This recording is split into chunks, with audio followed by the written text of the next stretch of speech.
നമസ്കാരം. റിവ്യൂ മാസ്റ്ററിലേക്ക് എല്ലാവർക്കും സ്വാഗതം. കണ്ടന്റ് കണ്ട് ഇഷ്ടപ്പെട്ടാൽ സബ്സ്ക്രൈബ് ചെയ്യുന്ന കാര്യം ഒന്ന് പരിഗണനയിൽ എടുക്കുക. ഇന്ന് നമ്മുടെ ടോപ്പിക് എന്ന് പറയുന്നത് വേറൊന്നുമല്ല, 2025 200 കോടി ക്ലബിൽ കയറിയ 2 ചിത്രങ്ങളുണ്ട്. 100 കോടി ക്ലബിൽ കയറിയ ഇപ്പൊ ഒരു ചിത്രമുണ്ട്. നിങ്ങൾക്കറിയാം 3 ചിത്രങ്ങളും. ഒന്ന് എമ്പുരാനാണ്, പൃഥ്വിരാജ് സംവിധാനം ചെയ്ത് മോഹൻലാൽ തന്നെയാണ് നായകൻ. 2 തുടരും, തരുൺമൂർത്തി സംവിധാനം ചെയ്ത പടം. 3ാമത്തെ ചിത്രം ലോകയാണ്, ഡൊമിനിക് എരവിന്റെ ദുൽഖറിന്റെ പ്രൊഡക്ഷനുള്ള പടം.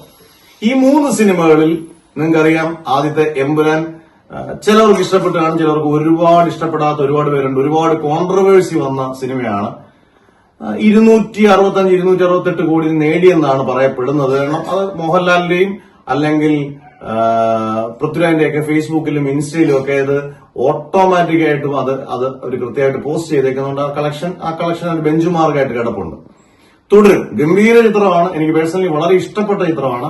തരുൺമൂർത്തിയുടെ പടം എല്ലാം കൊണ്ടും പെർഫെക്റ്റ്. CI ജോർജിനെ ഒന്നും ആരും മറക്കത്തില്ല. മോഹൻലാലിന്റെ പ്രകടനം ഗംഭീരം. ഷൺമുഖം.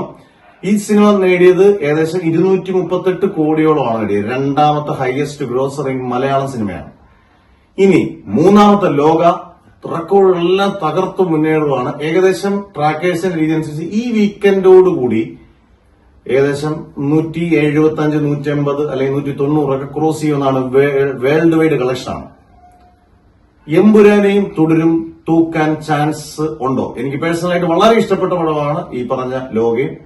കല്യാണി പ്രവേശം മാത്രമാണ് ലീഡ്. നസ്ലിനും ഒക്കെ ടെക്നിക്കലും എല്ലാം ഗംഭീരം, ഒരു രക്ഷയില്ലാത്ത സിനിമ. നിങ്ങളുടെ അഭിപ്രായത്തിൽ എമ്പുരാനും തുടരും തൂക്കാൻ ചാൻസ് ഉണ്ടോ ലോക?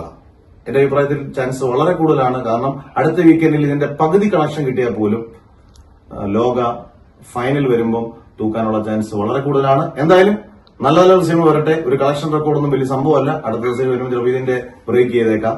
അന്നേരം നിങ്ങളുടെ അഭിപ്രായങ്ങൾ എന്തെങ്കിലും പറഞ്ഞേക്കുക. തൂക്കുമെന്ന് എനിക്ക് തോന്നുന്നു.